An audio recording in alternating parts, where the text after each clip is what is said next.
आज की ये स्टोरी हमें कासिम ने भेजी है बहरैन से, और वो आज हमें बताएंगे अपनी आप बीती।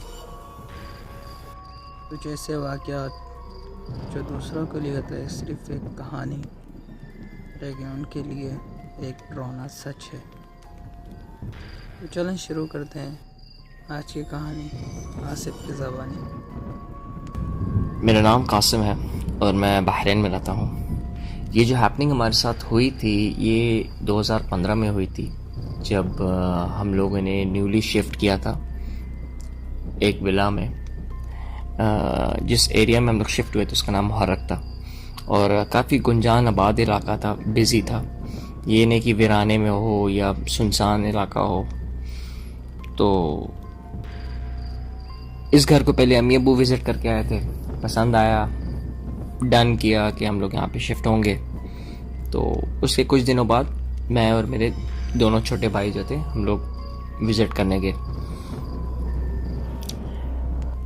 तो जैसे हम लोग इसको विज़िट करने गए तो पहले तो इसकी कंस्ट्रक्शन पुरानी थी, घर की कंस्ट्रक्शन जो हुई थी, और ऊपर ऐसे नज़र मारे तो ऐसे लगा जैसे कोई खिड़की में से झांक रहा हो, कोई देख रहा हो। तो नज़रअंदाज किया उस बात को और बिस्मिल्लाह की। तो जैसे हम लोगों ने दरवाज़ा खोला और मैंने लिटरली 2 कदम लिए थे अंदर, तो एकदम से अजीब सी कैफियत होने लग पड़ी। ब्लड प्रेशर लो होने लग पड़ा, चक्कर आ रहे हैं, सर भारी हो रहा है और घुटन, मतलब सांस की कमी। हम परेशान हो गया मैं कि ये क्या है। घर वालों को बोला कि ऐसा सा हो रहा है, उन्होंने बोला घर बंद होगा इसलिए ये ऐसा सा हो रहा है। हालांकि देखा जाए तो खिड़कियां खुली हुई थी, हवा की क्रॉसिंग थी, फिर भी ये कैफियत हो रही थी। Didn't make any sense. बहरहाल तो घर के एंट्रेंस में ही साथ में आगे जो था एक हॉल था, एक लिविंग रूम था, साथ में बाथरूम था और उसके साथ ही किचन था, और किचन के साथ सीढ़ियाँ पड़ती थी, और सीढ़ियों के लेफ़्ट साइड पे अम्मी अब्बू का कमरा था, राइट साइड पे हमारा कमरा था, और हमारे कमरे में अटैच बाथरूम, और हमारे कमरों के बाहर थोड़े से फासले पे आके जाके छत थी।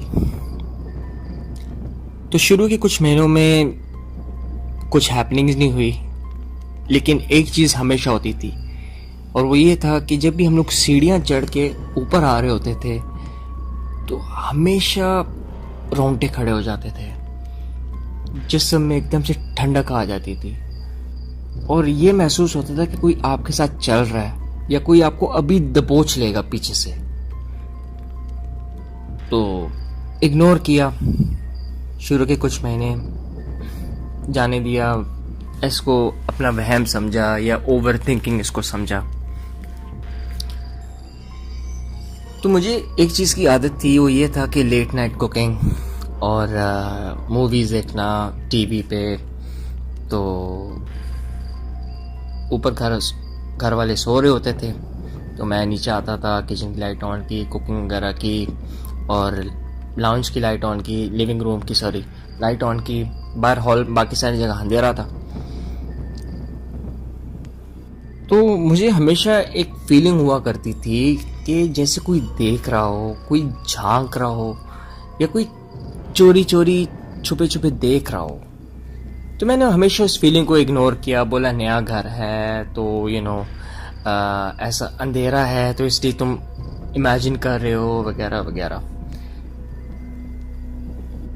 स्लोली इन चीज़ों ने हमें अपनी मौजूदगी का एहसास दिला दिया था। हालांकि एहसास तो तभी पता चल गया था जब फर्स्ट टाइम हम लोगों ने एंटर किया था। तो एक दिन की बात है कि मैं मूवी देख रहा हूँ, खाना खा रहा हूँ, और मुझे एक शैडो नज़र आया, अंधेरे के अंदर एक शैडो नज़र आया। तो मुझे लगा छोटा भाई उठा होगा पानी पीने के लिए, इग्नोर किया। लेकिन मुझे वही फीलिंग थी, यार अगर शैडो गुजरता हुआ नजर आया तो वापस आते हुए क्यों नहीं आया। मैंने बाहर ऐसे झांक के देखा तो बकायदा मेरे सामने से एक 2 से 3 फुट की हाइट का, उसको बच्चा कह लें, उसको आदमी कह लें, मतलब मैंने शक्ल नहीं देखी, लेकिन लंबे बाल, छोटी सी हाइट और इतनी तेज रफ्तार से मतलब भागते हुए किचन की तरफ गई। मैं अपने होश गंवा बैठा। मैंने खाना रखा साइड पे, टीवी बंद किया और भागा हूं ऊपर की तरफ। अब जैसे मैं ऊपर की तरफ भागा हूं, मुझे ऐसे लगा कि मेरे कदम जो हैं स्लो हो गए हैं, मुझे चक्कर आने लग पड़े और बस ऐसे लगा कि अभी वो चीज़ मुझे अपने साथ घसीट के ले जाएगी। और मुझे अभी भी कभी मैं इस बात के बारे में सोचता हूँ तो मुझे वो कदम सुनाई देते हैं, इतने भारी और खौफनाक कि मुझे तो लग गया था बस मेरी आखिरी रात है, ठीक है, आई एम गॉन। तो मैं भागा ऊपर, चारों कुल पढ़े, बिस्मिल्लाह की और सो गया। कुछ दिनों बाद मेरे भाई के साथ सीन हो गया। सबसे छोटा भाई मुझे सामने नजर आया बाथरूम जाते हुए मुंह धोने के लिए, तो एकदम से उसने खिड़की खोली और स्टक हो गया। 1 बार, 2 बार, 3 बार उसको बुलाया, उसने जवाब नहीं दिया और उल्टे कदम वापस आ रहा था। मैं उठा, मैंने जाके देखा तो उसके चेहरे के रंग उड़ चुका था, पसीने से निढाल, खौफ इतना उसके चेहरे पे कि मुझे वर्ड्स नहीं है कि एक्सप्रेस करूं कि क्या मतलब उसने क्या देख लिया था। उसको हो गया बुखार, 1 दिन, 2 दिन, तीसरे दिन जब वो नॉर्मल हुआ, स्कूल उसको लेके जा रहे थे तो रास्ते में मैंने उससे पूछा कि क्या हुआ, क्या देखा था। तो बोलते भाई मैंने उस दिन रात को जब मैंने खिड़की खोली है तो मुझे 2 रेड आइज नज़र आई हैं जो मुझे देख रही थी।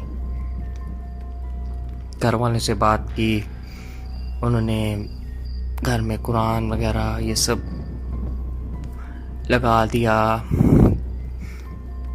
हमने लगा चीज़ें जो है नॉर्मल हो जाएंगी।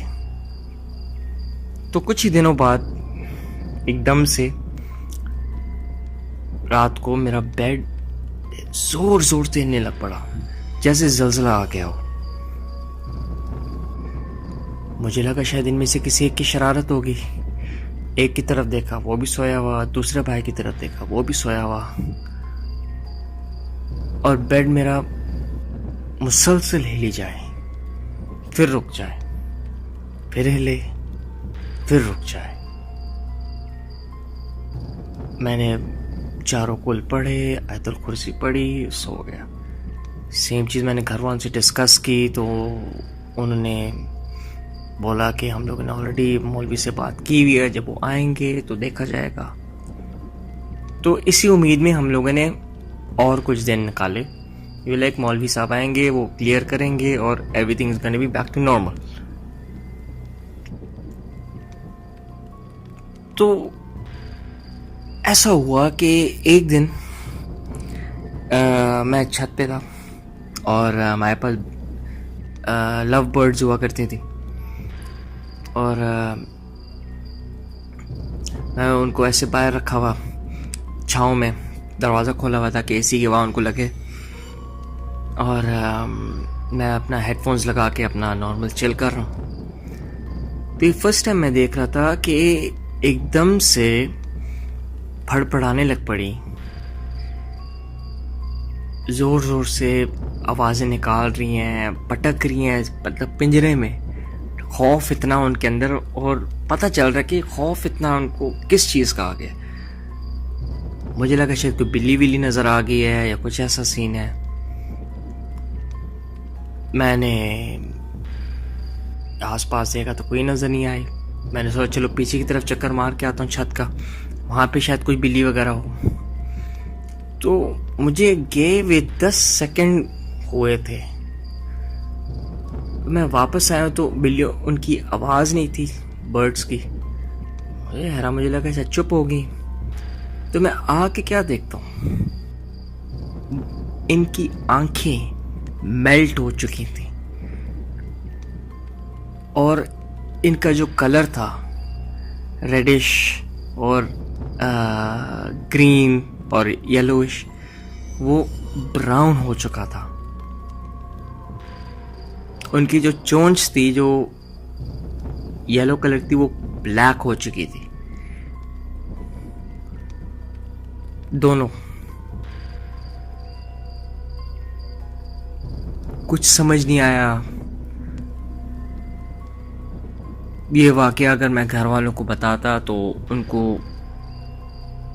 बहुत शौक लगता। तो मैंने ये बोला घर वालों को कि ऐसे ऐसे बिल्ली आई, उसने ख़त्म कर दिया। तो कुछ ही दिनों बाद जब हम लोग उनका एहसास, उनकी ये सारी चीज़ें नज़रअंदाज करते रहे, जब उन्होंने अपनी पूरी जो उन्होंने हमें एहसास दिला दिया था कि भाई this is the final stage, इसके बाद you know what's gonna happen. तो ये उस दिन की बात है जब हम लोग वहाँ से भागे थे। तो हम लोग नॉर्मली, मैं अपने कमरे में ऊपर फ़ोन यूज़ कर रहा हूँ, दूसरा भाई लैपटॉप यूज़ कर रहा है, छोटा भाई स्कूल में है। तो अम्मी की गुस्से से चिल्लाने की आवाज़ आई कि नीचे आ जाओ, ऊपर बैठे रहते हो पूरा दिन, यहाँ पे आके मेरी मदद करो, टाइम स्पेंड करो मेरे साथ, ये वो। हम लोग शौक हैरान कि आज दिन तक इतने टाइम में कभी बोला नहीं है, तो आज क्यों। खैर हम लोग नीचे गए, हमें डर भी था, अम्मी गुस्से में। नीचे गए तो उनके साथ बैठे सोफे पे टीवी देख रहे हैं। तो थोड़ी देर में मैं निकलने वाला था अपने छोटे भाई को स्कूल से लेने के लिए। तो बीच में, हम तीनों के बीच में से इतनी एक खौफनाक, भयानक, गुर्राने की आवाज़ आई।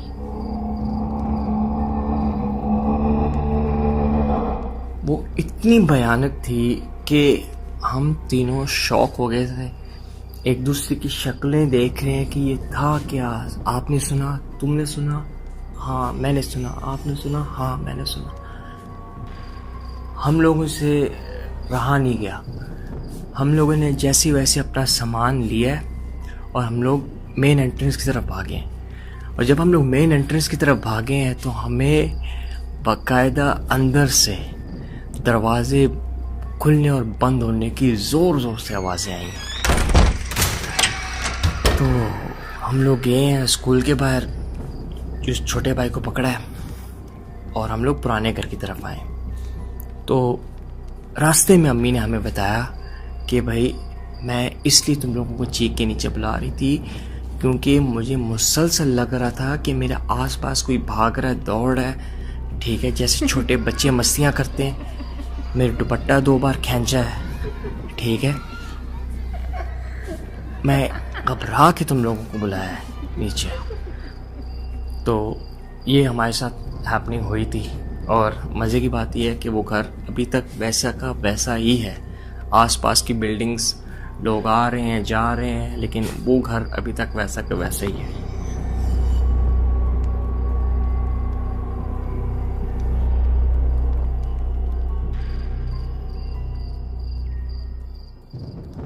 अगर आप भी अपनी कोई स्टोरी या वाक़या हमारे साथ शेयर करना चाहते हैं तो हमें ईमेल कर सकते हैं या अपनी स्टोरी को रिकॉर्ड करके हमारे व्हाट्सएप नंबर पे भेज सकते हैं।